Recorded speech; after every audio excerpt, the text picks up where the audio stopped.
we pretty much made maybe, I don't want to say all, but close to all the mistakes you probably could make. Somebody's got to have a contractor story. Everybody on the call? Anybody got yeah, I'm sure everybody on the call has had some stories, but if you have a crew that's solid that you can trust, they're worth every penny, man. Like, when it would be great if you could just tell them what you wanted, but it's gonna not all get bid and clear, and then they're going to come back to you for a bunch of extras. So I tried to make it super detailed with 2 photo links. You open the thing and you just check the boxes, whatever you want to include in your bid, and give me a price at the end. But still yet, man, I'm not getting them back. I have a feeling they're opening them and going like, Jesus, this is just too much. Yeah. So I got some input, and then I'll throw it to you, Kiko, because you've done a way bigger scope of work than I've had to. For me, when it comes to scope of work, there's a balance, right? Because it is great to be super detailed, but you also have to think about them as well, right? And then also you have to think about your lender if you're using hard money and you're on a draw system. Because that can, if you have a too detailed of a scope, it can kind of cause problems when you're drawing too, because they're gonna go off of whatever's in that sheet. And so sometimes being really detailed is actually, it'll help you, but sometimes it'll kind of cause problems because it gives them more, it gives the fund control more reason to pick at things, or maybe shortchange. Okay, you didn't do this 100%, so we're only going to fund you 50% on this line item. So when I say like creating a scope of work, like being really good at it, is there's no easy answer to that, in my opinion, but it is kind of an art, and it's going to take trial and error. And we've waited like weeks, like even over a month on draws before. And when I look back, it's probably because maybe my scope was too broad, and or maybe it was too detailed.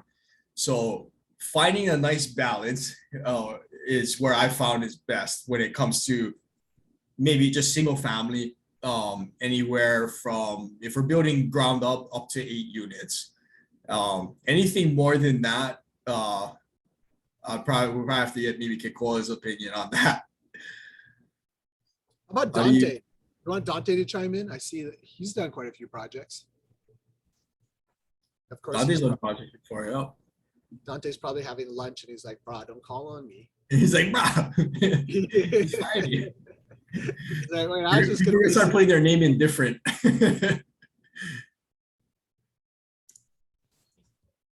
Well, because for the scope in Vegas, right?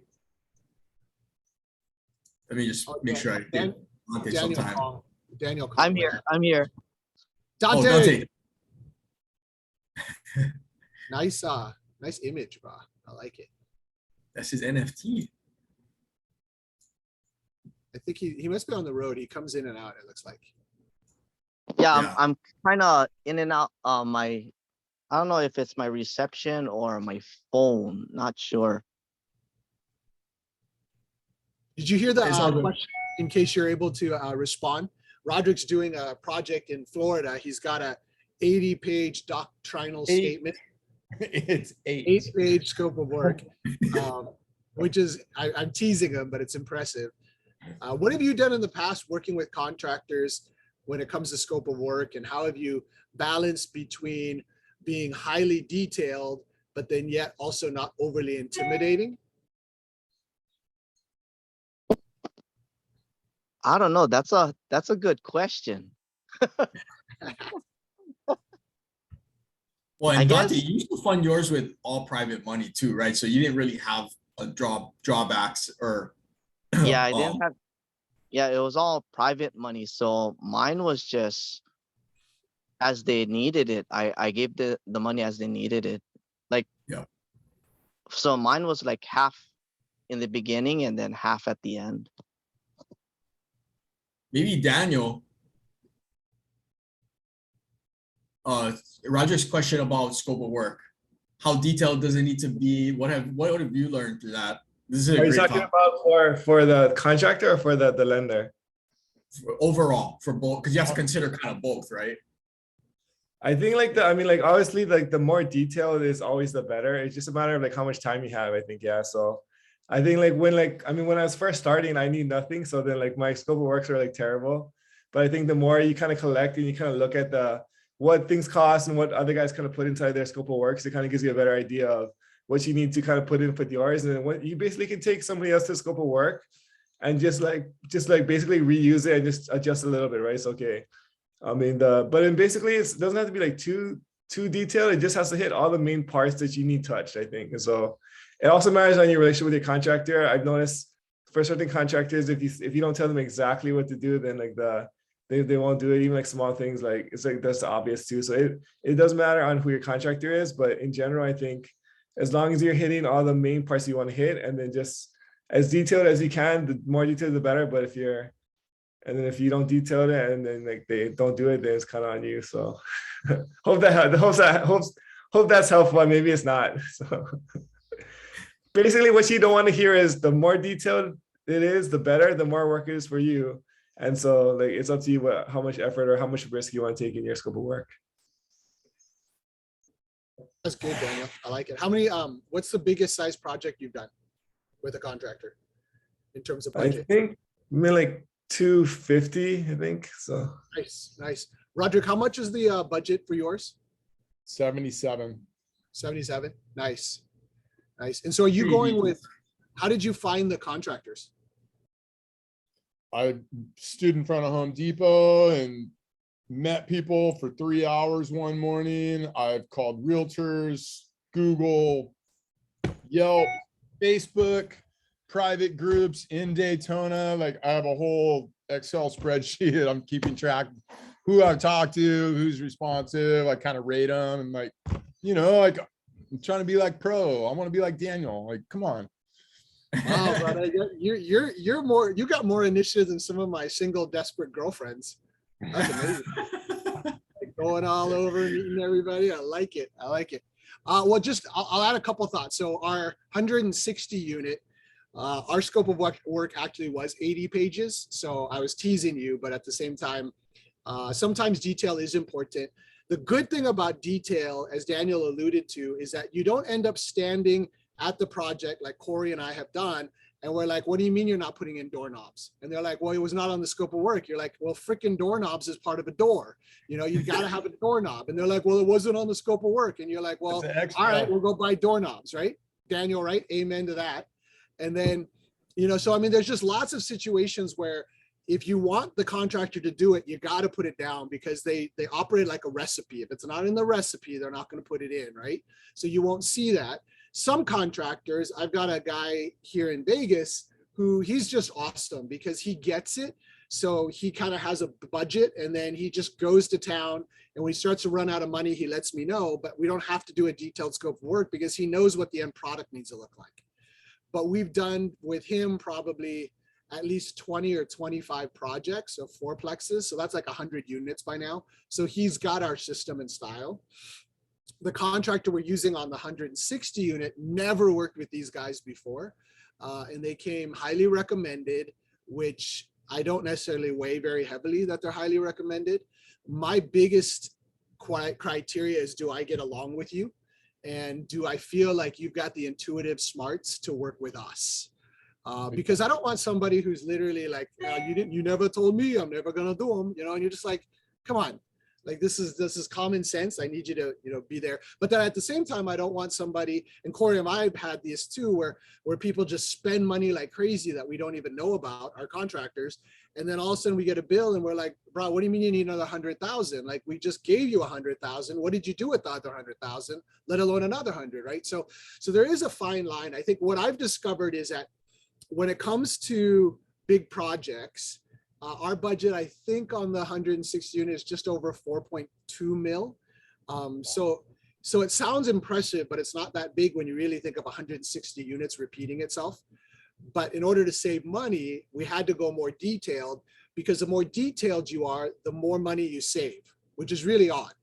Sometimes, especially new investors, when they go meet with their contractor, they feel like if they're asking for too much, the contractor's not going to want to do the job, and then they're going to charge more money, so they're like, oh, I just need the walls painted, and I just want the cabinets replaced, and I just want, the tile to look good, can you do that for 20 grand?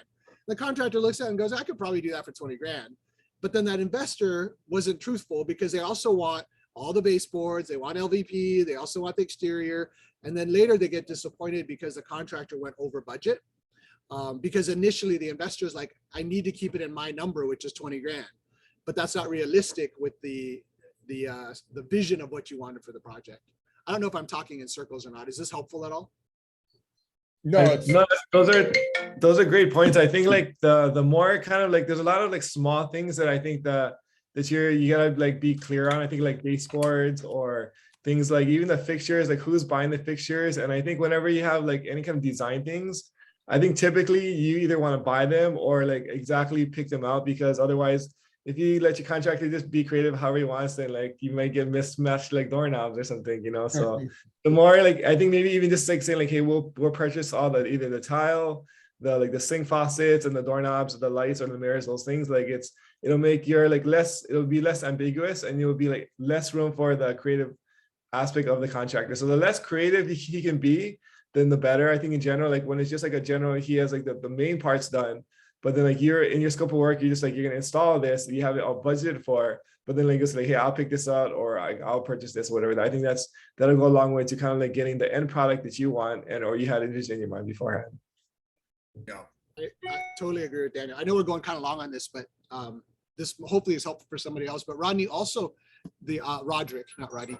Roderick, the other cool thing too is, as Daniel says, is if you just go to Home Depot, because you're obviously not in Florida, right? You're like the farthest state away from Florida. So it's harder for you to go actually pick up the stuff and drop them off. But you can go on Home Depot and Lowe's and build.com, and you can pick out the exact model that you want and just say, hey, here's the product in the spreadsheet. Here's the pricing. Here's the serial number. Here's the price I see. If you can get it cheaper, that's awesome. But you damn well better not get it more expensive, because this is what I know I can get at Home Depot, right? And so it helps keep them accountable. But then it also, like Daniel says, it not only just gives them the ability to be able to go quickly without having to stop every 5 minutes and being like, well, I wonder if he wants this or that. And well, I'm just going to go ahead and pick it out and just see what happens. So the more that you're able to do that is awesome. So I think the challenge that you're running is, if you don't know the contractors and you're sending them an 8-page scope of work, the first thing I would do as a licensed contractor is, this guy's going to be high maintenance. I don't want to do his projects. Like, just flat out. It's like, this is just too much, like so detailed, so much. Most contractors that you're looking for will see that as too much information.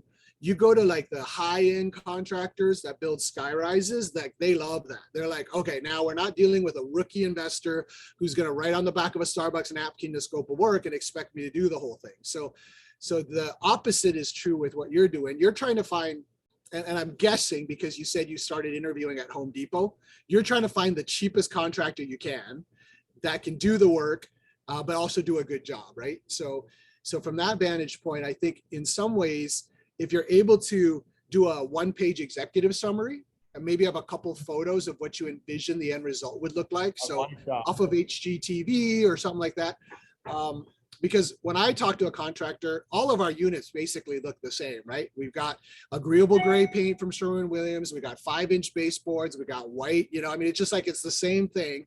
I show them a vision of what I'm looking for and a kind of a highlighted scope of work, like I did for the 160 unit. Like, every unit's going to have these items. Exterior, I'm thinking white with black and some accents of gray. They look at the 1-pager, they look at the photo, and they go, I got you. Like, I understand what you're going for.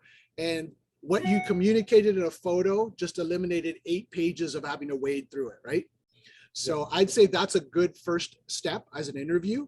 And then once you got a couple of people to bite, then it's an opportunity to say, hey, let me just articulate that photo in exactly the product materials to help you be successful as my contractor. And it helps us to not have disagreements because you misunderstood me. Is that helpful at all? It is. And I did some of the things you're talking about. I told them all the materials that I want will be on will call at Home Depot 4 blocks away. You don't even have to go get them. They're there. You know what I mean? You can just go pick them up. Nice. But the thing I think I screwed up on, and I agree with you, I should have done more of a 1-page summary in the beginning, like paint, landscape, this, that, and then subsectioned each one. Like, okay, so the framer's probably not going to want to see what the painter's doing. I should have, kind of separated out each sub into different like little sub chapters. Maybe it would only maybe add a page or two, but it'd be a little easier to read. And I attached it in the chat if you want to check it out, and if it helps anybody or whatever, Thanks. Right guys. on, Roderick. I Yeah, love it. well, I think super relevant. yeah, and scope of work that's actually a really great question. It seems like it's easy question, but it actually is very complex. Like, and there's a reason why you're asking it, right? Because the draw process can be kind of complicated, and if you don't get it right, it can kill a deal. Like it can slow the momentum or stop the momentum, and that's the hardest thing is getting remobilizing. Oh, I gotta tell a funny story. It's funny now, I guess, but okay, so I can tell this story now because this guy's our friend. But so when Kiko and I, when we were flipping a lot of houses, right? We always wanted to go faster, harder. How can we be more efficient? So obviously back then there was no such thing and like paying in advance on your draws for hard money, right? Everything was in arrears, which is still pretty much to this day. But we would try to find a way, like, how can we get something to get the momentum going? Because that's so important, right? And you have to hit it fast because the guys get tired of the project. There's like project fatigue that sets in where they hate getting there, and then also, so if they're there too long, they get, fatigued of the project and they want to move on to the next one. Or if it's a stop and go because the draws aren't efficient and they're not coming in, then the guys lose their bearings. You have to remobilize, and you have to, even down to where they put their stuff on site. Where do they set up all their stuff? They get comfortable. Like that leads to the momentum going, right? You want the guys being comfortable with the project. So when we started adding a line item called mobilization, and we might put like 5,000 or 10,000 for that line item. And it's funny now because I don't even know if I told Brian this, but Brian Mingham, who is the CEO he's the founder of CFSI, which is one of the biggest fund control companies. I saw him at one of the lending conferences because he goes every time, and now he's a really good friend of ours. And but I remember when the first time I met him, we were talking about the draws and this and that. He's like, oh yeah, you know what? You gotta watch out because I just found that there's guys putting mobilization and charging like 10 grand for that line item. I was like, oh, really? I was like, yeah, that's crazy. So as soon as I was like, okay, I'm gonna use the restroom real quick and leave. I'm calling like Layla, stop putting mobilization in the draws. It's like, because Brian and his team started to see it, and so I was like, wow, that was ours that was going across his table. But I haven't told Brian that. He was on our coffee talk a couple of times. No, actually, he came on one time and shared his story. He's an awesome guy. But I gotta tell him that story because at that time, like if you could get $10,000 after, like almost immediately after closing, based off your, demo, you bill for demo, that might be like five grand or something. And then all the initial stuff, the easy stuff, and then a mobilization of 10 grand. Now all of a sudden you got like maybe 20 to 30,000 coming back to you like almost immediately after closing. And we have to stop that real quick after that conversation with Brian. So that's only you guys though, Corey, that gives out the first draw. I think you're the only lender I know that actually gives out that first initial draw. Everybody else is usually in arrears. So that's a huge thing for you guys product that you guys kind of offer. So that's like really, really helpful as not having to worry about that front. That it's like less you have to front in the very beginning, right? So like that's super helpful. So yeah, and yeah, thanks for pointing that out, Daniel, because Yeah, I mean, there might be other lenders that pay in advance, but that is huge. Like, and if we had the product, I mean, in Hawaii we have 5 houses left, and it's not under we're not the lender, because we had to refinance that during COVID, and it's ground up construction, right? And during COVID, nobody was lending on land or ground up. So there was only one company, which is Alex's old company, that would do it for us. And so I'm still paying to this day, like 11%, like on that 11%. And like, I think we pay like 2.5 points Dutch interest. Like at that point, we had to take whatever we could, So now then the rates just went down. I'm like, wow. Some of our clients will complain and try to squeeze us down like 0.5 point on the interest. I'm like, man, if you only knew how much I'm paying, it's like, it is what it is, right? And like if the market shifts, and in fact, I have some news to update you guys, but and the big buyers stop buying notes, rates are gonna go up.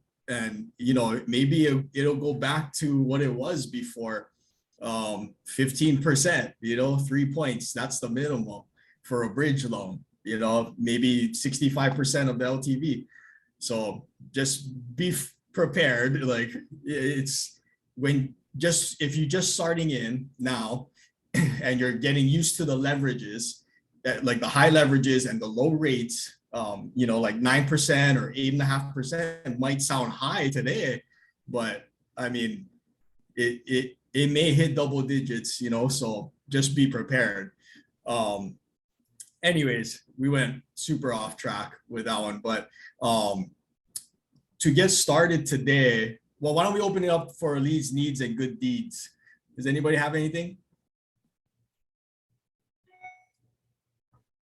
I have a good deed to shout out. We love it. I'll do that last. I got one if nobody else is gonna say anything. Go ahead, Roger. A deal came across my desk and I was like, I can't take this thing down myself. And I reached out to you, Corey, and Kikoa and Ashley, and I'm like, I know who to call. Like, let's take this thing down. I can't, like, I'm just not there yet, but because of Coffee Talk, I have a team that I can put together. So, shout out to you guys, bro. No, that's awesome. Well, thank you for bringing it to us, because it's a killer deal, man. Like, I can't wait to tell you guys, right, Roger? Hopefully we can take this one down. It is a big project, but I think we have the right team, and it's looking like Keone might be jumping on with us too. So I think we're gonna hit it out of the park if we can get this done. So we'll keep you guys updated. But thank you, Roger. I have a good deed to shout out, which is Kurt. Thank you so much, Kurt. We kind of had a sidebar. He was showing me some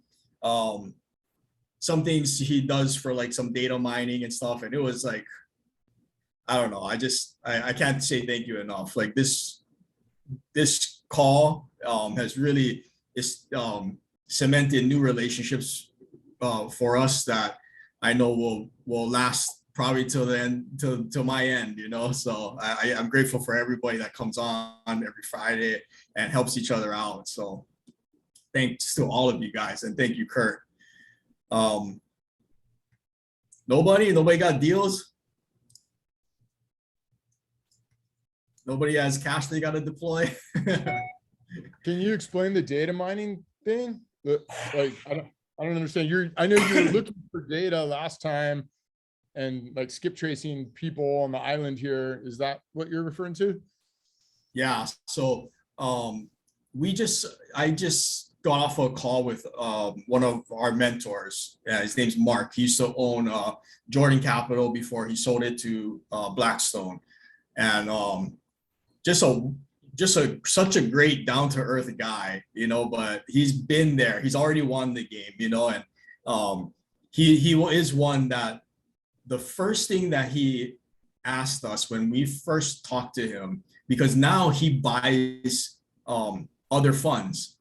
So funds that are kind of on the uptick, he'll go in and his team, and he'll either buy them or buy a large share of them and change their systems to make them more efficient. So he's definitely the right guy to come in and help us, like as a mentor.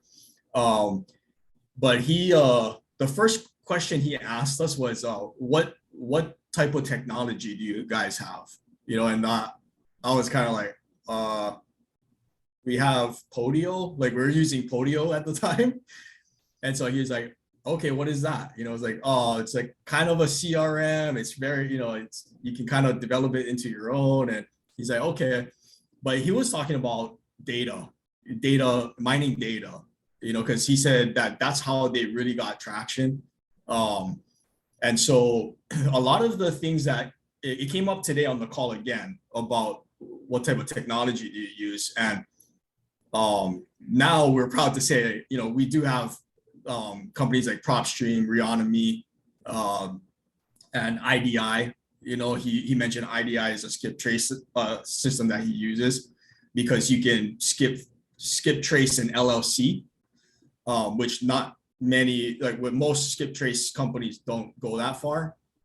So it was actually great to hear those, because we're moving in the right direction from the first time we spoke with him, so but he did weigh heavily on that, because like I'm reading this book, if anybody's looking for a good read, it's a little dry sometimes, but the content's great. It's called The Power of Habit. And what's interesting is that Target, Walmart, Amazon, all of them, they do what's called, I forget, I think it's like consumer analytics or something like that, where they have a division of the company that is statisticians, and all they do is mine data. And so Target and a lot of the major companies pretty much know everything about us. They know if you're moving, they know if you're expecting to have a baby. They know that if you travel during certain seasons, like, so they can target you whether online or through direct mail, and it has increased their bottom line, of course. And it's even down to the store, because they watch your patterns. When you enter the store, majority of people turn right. They go right when they enter the store. Okay, so try to start thinking about how you shop, right? And so they put all the essentials kind of to the right side, right? You got your produce, you got your dairy, maybe all the essentials, until you make your way all the way back to the cashier to where you're about to pay. Then they put the impulse buys, your gum, your chocolates, all that stuff, right? The high margin stuff, that's impulse buys. They put that right at the end because that's an impulse decision, right? So they know, like when Mark was telling us, like his first question was, what type of tech do you use? Yeah, he's saying like, CRM and this and that, but it's more along the lines of like, what technology are you using to analyze your consumer or your client base, right? Or even your internal data, like how many of the loans have you originated? How many of them are getting extensions? How many of them are having to maybe pay late? How many lates are there? And then you can start gathering and then use that data to increase the bottom line somehow, right? So the more and more that I speak with guys like Mark, stuff like that is very important, because at a certain level, the fundamentals are the same until you hit a certain level. And then it's like the Olympics, like all the Olympic athletes, like they're amazing. What separates them is maybe just small little habits. Like in The Power of Habit, they talk about Michael Phelps, and how Michael Phelps, since the age of 7, basically lived the same routine every day. And he would visualize every day. So he swam that, even as much laps as he swam in a pool, probably 100x or 1000x that amount, that's how many times he's actually swam it, because he visualized over and over and over again. He would do the same routines. Like when he lines up, I don't know if you guys remember Michael Phelps, but when he lines up at the starting block, he would always flap his arms, and his arms are huge, right? So he would flap his arms at 3 times because it was part of his routine. And so he is an example of what can happen when you instill habits, the proper habits, because what habits do, we don't realize how much habits and routines shape our lives around us, right? It's in everything. And we have to, because our brain doesn't have the capacity to have to relearn everything all the time. Like, so you do things enough to where it becomes a habit, and then you can free up that mind space, that capacity to work on other things or think of other things or make other decisions, right? So this is a great book, The Power of Habit, but it talks about everything, and it leads it usually back to business. And how does it relate to business? Because just like data mining, what are the consumers' habits when they walk into the store? Or like, what can we notice? Can we predict if someone's going to have a newborn in 6 months from now? Because if so, let's start sending them coupons for diapers, for cribs, for car seats, all that, right? So I went off on another rant. Somehow you got onto car seats. You trying to say something? Oh, car seats? I'm just kidding. I'm giving you a bad time. Something we should know, Corey. We should be expecting. Are you going to be buying in the market? I haven't gotten any Target coupons, so there's something going on with car seats, I don't bro. think so. What's going on? But just thank you to Kurt again and everyone on the call. It's been an awesome ride so far. So anybody else have anything?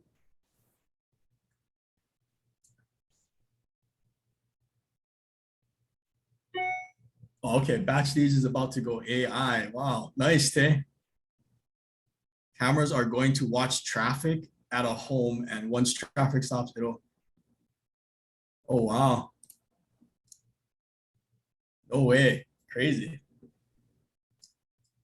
All right, well, I actually wanted to invite Kurt to speak on what he's seeing, because he does have a lot of data. And I think he is off the call now, but if he comes on, then we can ask him, because the space, there's rumblings kind of going on behind the scenes. I don't know if you guys are feeling anything or have heard anything. Usually it starts a little behind the scenes with the data. And you guys remember when they had all those forbearances and pushing off the foreclosures and all that, right? I think now we're starting to see a little bit of the inventory start to come out a little faster. So that's something I think we got to keep eyes on in your local market that you're investing in. So that was one of the topics on the NPLA call. They're looking at data from auction.com. They had one of their executives on the call going over the data that they're seeing. And it's very clear that we still have not, like, that problem of having forbearance and not foreclosing that's still out there. It's still lingering out there. There's a lot of inventory that hasn't been moved yet. So just keep that in mind too. We are short in inventory, but there's also a lot of inventory sitting there waiting. So it'd be good to check in with your local markets that you're diving into to see what's on deck out there. Okay, cool. What you have an update on Seattle market and Vegas market? Just noticing the same things. Things sitting on market a little bit longer. Prices are coming down a bit. Buying power is just down. So that's what's happened. But the inventory is still low. So there's a lot of investors that are still shopping, and there's still a lot of cash to be deployed. I think that the rookie investors are sitting out for a minute because they're nervous. I heard one investor said they're going to put their money in stocks. And I was like, okay, well, that's an interesting place. I mean, right now it is low, so I could see that that could be a strategy. But yeah, no, I think real estate's still going to be a great hedge on inflation. And one thing to keep note of when we're speaking with Mark, I told you guys I'll share, like, you know, if any information that I can share. And he did say that right now, the problems they're seeing, and in fact, he said it's kind of scary, and it's scary to hear a guy like him say something scary because he's been in the industry since its infancy. He said he's never seen an environment like this, and what he's saying is that a lot of the note buyers have increased their buy rate by 150 basis points, so 1.5. Okay, so there might be some lenders out there that are not going to make that spread, and they're going to have to take a haircut on a bunch of loans they might have originated in the last 2 to 3 months. So they might lose money on those loans, right? So what that tells me is to just prepare for any rate increases, even on the short-term bridge loans, like fix and flip, ground up construction. Hopefully, you know, it's not something that will stick around for too long or maybe happen too fast. But that's what Mark has said. We haven't gotten any notices from our guys about any new rate hikes on the bridge loans, but the DSCR loans, the 30 years it's doing this, you know, so very volatile time again. But I think us on Coffee Talk, it's been what, 2 years now, over 2 years. Like, I think we're used to the volatility, right? That's the fun part. We'll weather any storm together. So That's right. it has a question. Okay, the difference between rate and APR when financing a home. So APR is annual percentage rate, right? So I guess, yeah, can you use it? You can't really use it interchangeably because it's not the same, rate and APR. APR is telling you, I guess, the term of the rate, and the rate is the rate. Maybe Chris, if you know how to answer that better than I can. Can I just explain what? So I was going through a refi and I backed out of it because on the loan term sheet it said rate of 6.5 or something.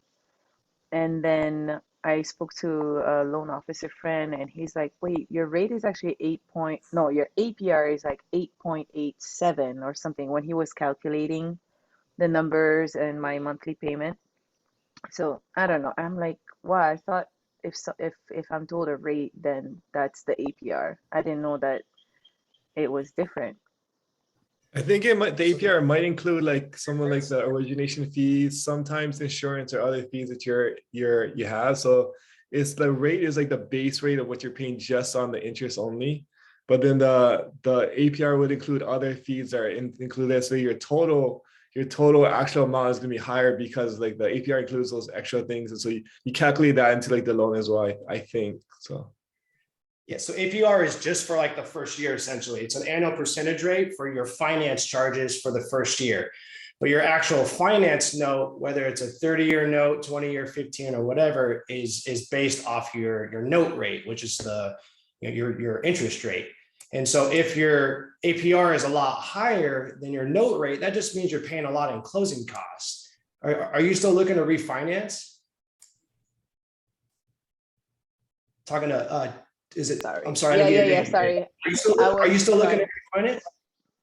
Yeah, I found another lender a couple days ago, so hopefully he can do a better job there. What type of loan is it? Like a DSCR loan? Yes, cash out DSCR. Oh, I got you. Okay. Are you trying to get out of that loan and go like in a conventional loan, or are you still going to the DSCR No, loan? right now I have hard money loans right now on two properties, and I'm trying to refinance into DSCR, cash out DSCR loans. I gotcha. Yeah, so the difference is just the finance charges for the year. That's it. It gets confusing, but it's just your actual interest rate is for the entire term. I'll, So the I'll APR give you an is example. only, so Oh, no, go Chris, you're ahead. saying, sorry. So Chris, you're saying the APR is only for that first year. So like after that first year, basically, because you're including the fees inside of that like the first year of interest payments. But then if you're after that first year, it will drop down to the actual like rate. Yeah, exactly. And so basically, like the way they calculate, the interest rate, essentially, it's so every month they take your interest rate, your let's say it's 4%, right? And you divide it by 12 months. That's your interest rate, not the APR, just your interest rate. Now you're paying, 4 divided by 12 months, about 0.33% every single month in interest. That's how they calculate your interest monthly payment. But if you're refinancing or entering a new mortgage contract, the APR is based off of basically your finance charges, origination, discount point. There's like title fees, there's other APR affecting fees, and that's how they calculate that APR. But sometimes like APR is always going to be higher than an interest rate. Now, if it's a lot higher than an interest rate, that just means the company's charging a lot in closing costs, whether it's origination or discount point. Yeah, and that's a great question, Tay, because sometimes it is necessary to, like, in fact, like when banks disclose, they have to put APR in any marketing materials if it is APR. So I'll give you guys an example. Early on when we first started, this is probably like only a few months into us doing loans. We had a kind of semi-new investor. He did 2 deals already. He was from New York. The property was in New York. I don't even know how he found us, but we were competing, and I'm not afraid to name and shame on this one. We were competing with Kogo Capital. Okay. Now, Kogo, I already heard kind of weird things about them, but this guy came back and we already had terms. We were at 10% and like 2 points. We're giving them 85 of the purchase, 100% of the renovation. It was pretty good terms for that time for a new investor, semi-new investor.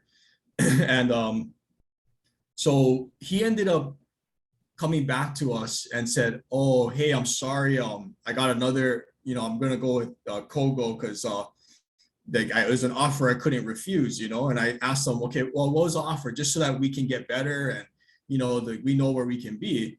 And he said, oh, it's 1% interest and 2.5 points. And I was like, 1%? I was like, are you sure, dude? Like, I don't think so, man. Like something's wrong with that. He said, no, he said 1%. He said, yeah, all I got to do is pay 1% per month, And so then I was like, oh no, like, because that's 12% APR. You understand? So I had to explain to him 1% a month is 12%. You're paying 12% annually. So I said, they are way more expensive than us. I was like, did you sign that term sheet? And he said, yeah.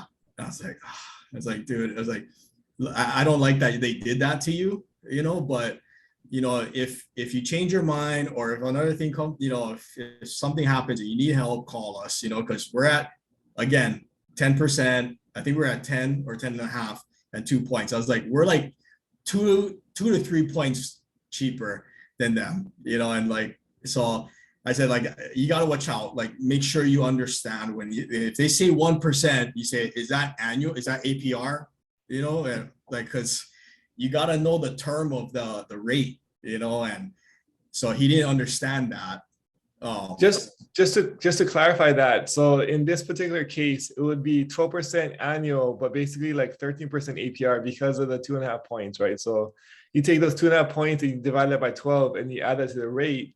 So your APR would be higher than your actual interest rate, in this case, Tay. So for instance, let's say like you're going to Kogo, you're like, hey, my interest rate is is actually 12, that's my rate, but my APR is probably closer to 13 or whatever, 2.5 points divided by 12 added on top of the rate. So that's why the APR and the rate is like slightly different. So it's I think people use them interchangeably just because it's like they're basically the same thing. But then I think that's why like when you're taking out your loan and you saw your APR was higher, it's because you basically got factored in the points and the origination fees into the rate as well.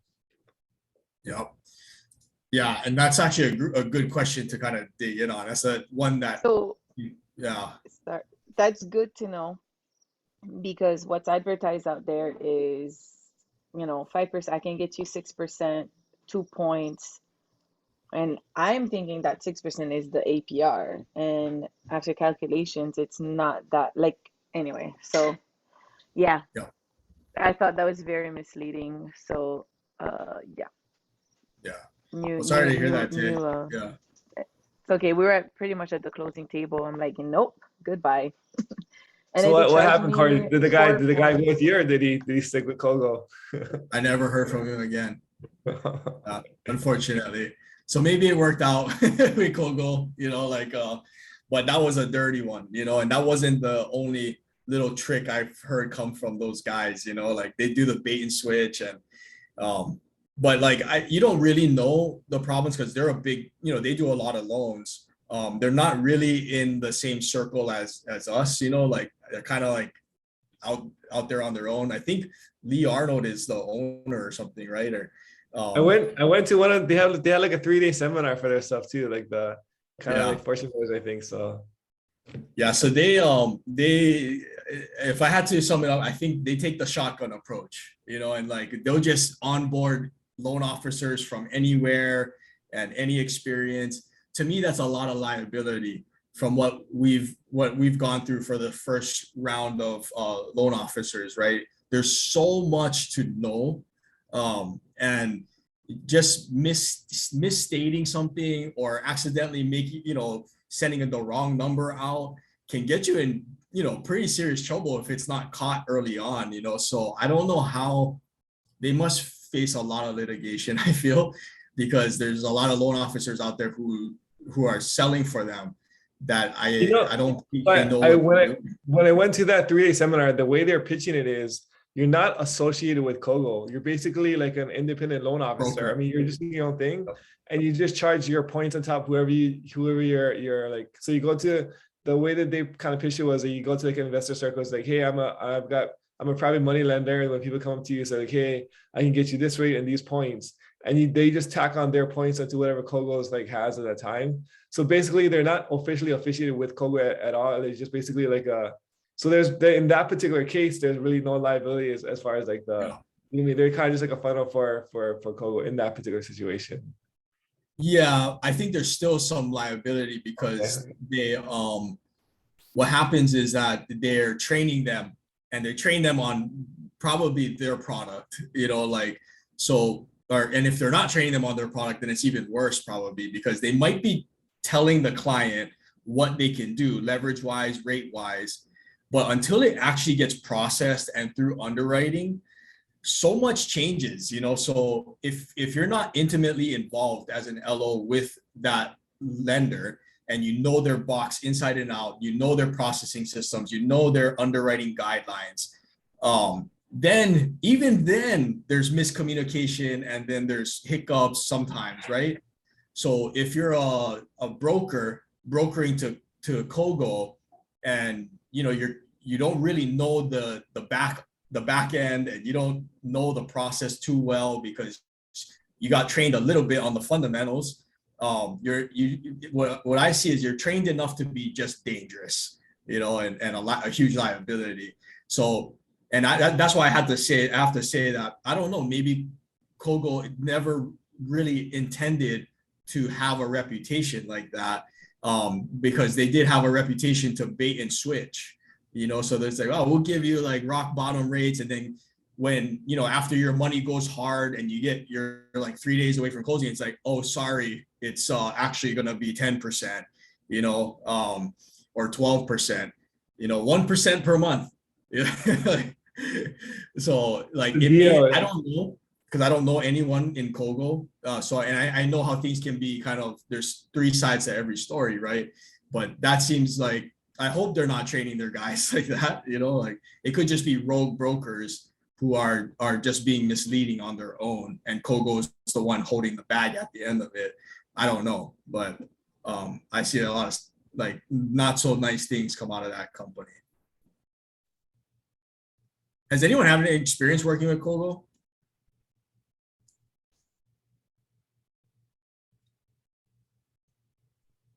Maybe we should go to them and try to get a loan. See what happens. Yeah. Pretend. Shucks. Market I don't research. see Kurt on anymore. I really wanted to ask him about what he's seeing, because Dante was even mentioning. Dante, you think, is Kurt gonna be able to come on, or kind of at the end already? I think so. He's logging in, or he had to do a phone call, but I think so. He's in. He might be in. Okay. Well, if not, then we can bring him on again. Maybe next week would be good. Because I have his I have the stats if you want me to share the stats. If you Yeah, if you can just go over them real quick, like that would be great. I haven't heard how them do yet. I share the document? Is there anywhere where I can share the document? Maybe drop it in the chat. What kind of document is it? Like a PDF document. Yeah, drop it in the chat if you can. Can this be shared? Yeah. Okay. Let me try, see if I can do it then.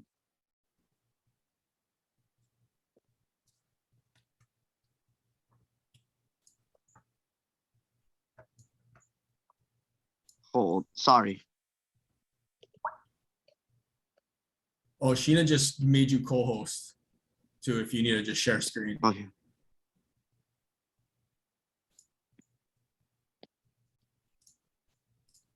Maybe so so I just go to the chat, or Yep. sorry, There should first be an time. attachment. Are you on your phone? Yeah. Because all I see is an arrow.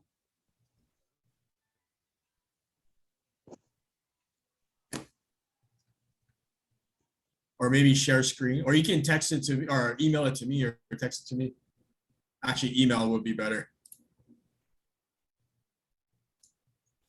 Oh, the suspense. Wait. How do I add? Like yeah, on my phone I don't see any like where I can do an attachment. You might not be able to. I don't know. Okay, I'll share my screen then. Later, Roderick. Thanks, brah.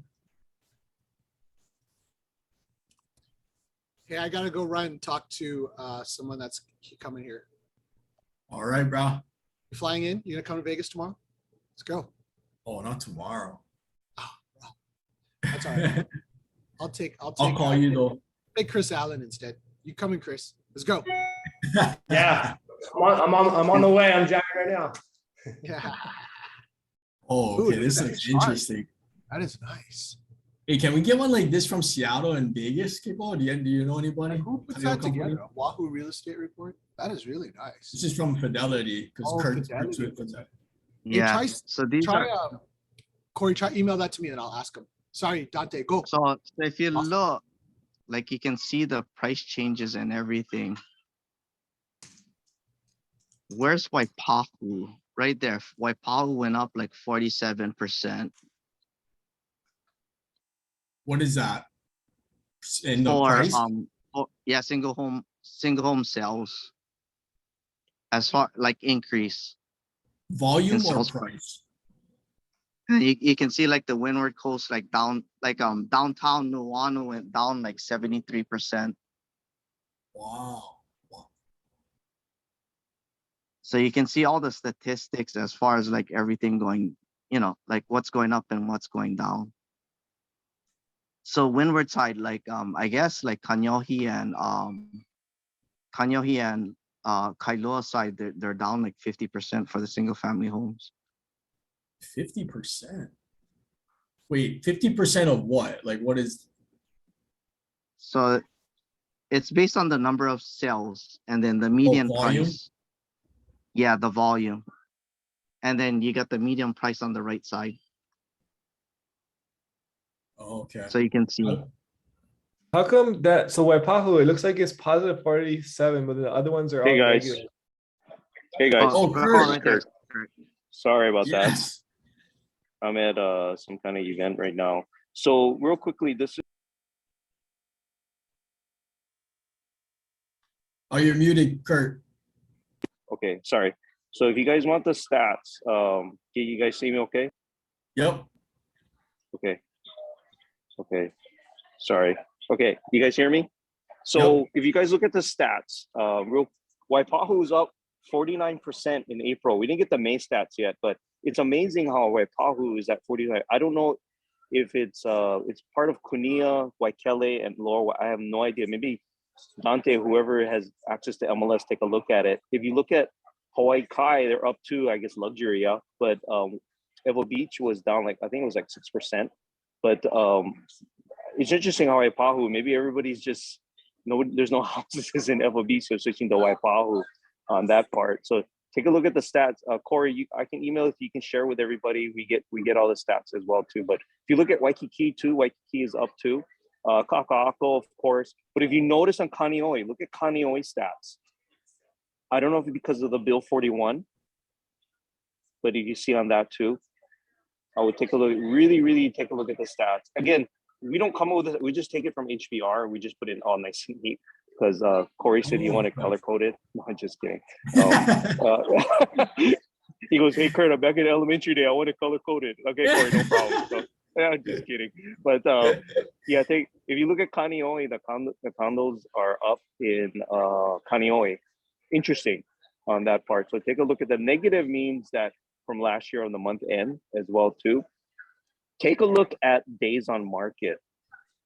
If you look at days on market, that's telling you that either the price is just too high or something's going on with that home as well too. So take a look at those are good stats to have. And I don't want to take too much of you guys' time. Now the interesting part, I talked to Corey, and Corey can share with this because I gotta run. But if you guys are looking for people that's going through a divorce or notice or bankruptcy or liens, give me a call. We're able to do that, but of course there's a cost. It's not $1 a lead, less than that. And you can that's where you want to be and find out where they are. Liens. If you get a lead that's going through divorce and they're underwater, that LTV is over 100%, that's a hot lead right there.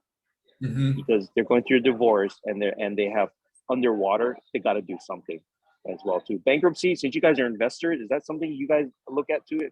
Bankruptcies too? Yup. Okay. So Yes, we can sir. talk. Any questions for me before I log off? Is it nationwide, Keith or Kurt, or is it only locally here in Hawaii? Just here locally across the state. Okay. So you got Kauai, Maui, all the other places. So aggressively look at that.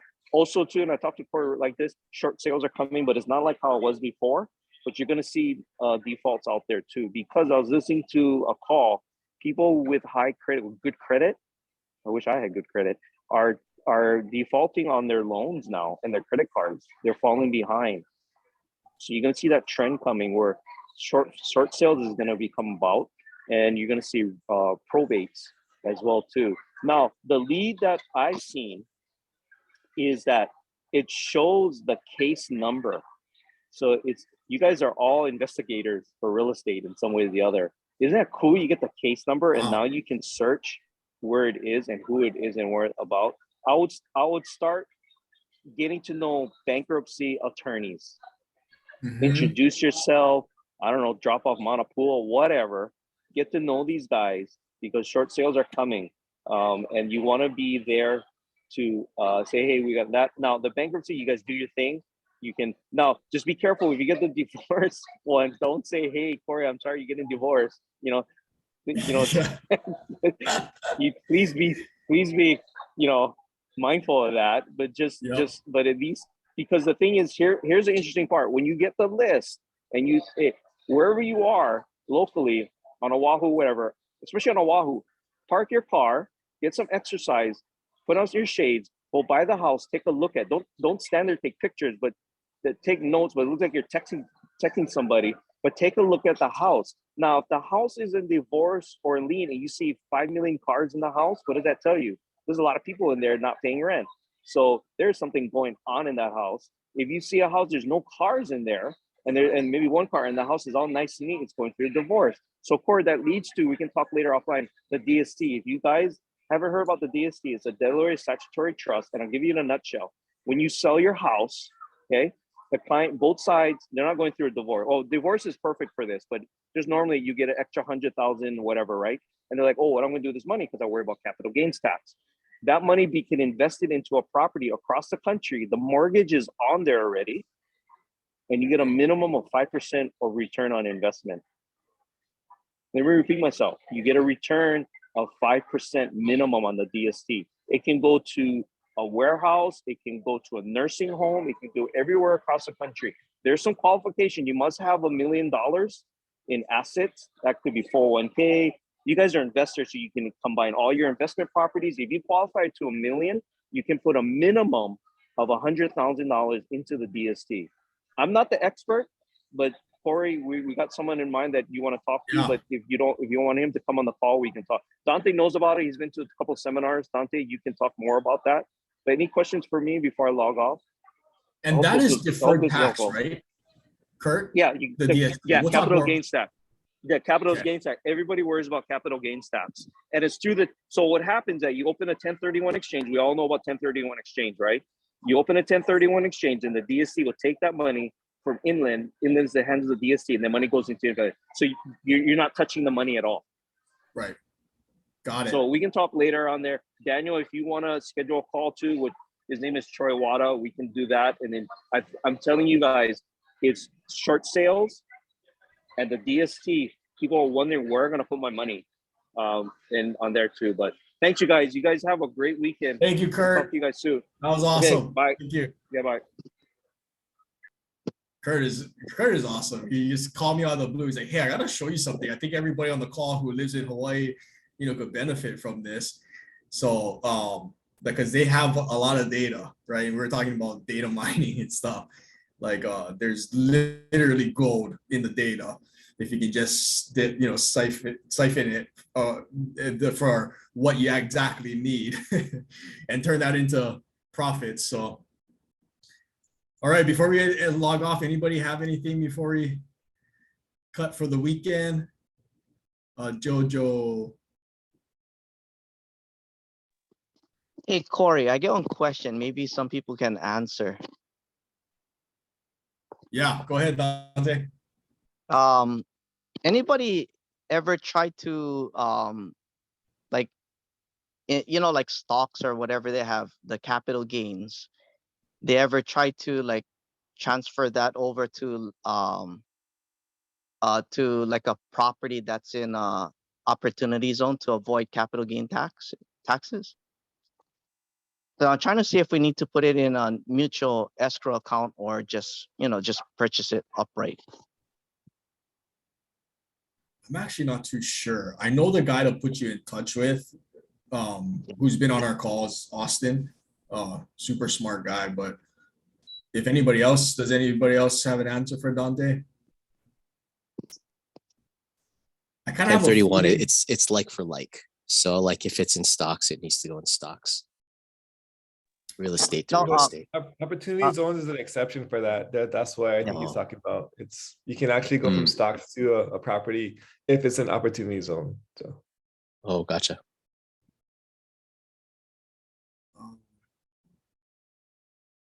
So Jojo is asking, he's new, and if anybody's interested in partnering or helping him out, give him a call. Well, you're in the right room, Jojo. Go meet some people. Go to the local meetups and provide value, see who you can help, and then magic happens. That's the best advice, honestly, I could give. All right, guys. Well, I think that's it. I hope everybody has a good weekend, and we'll see you guys next week. Aloha, everybody. Take care. See you guys. Good See one. ya.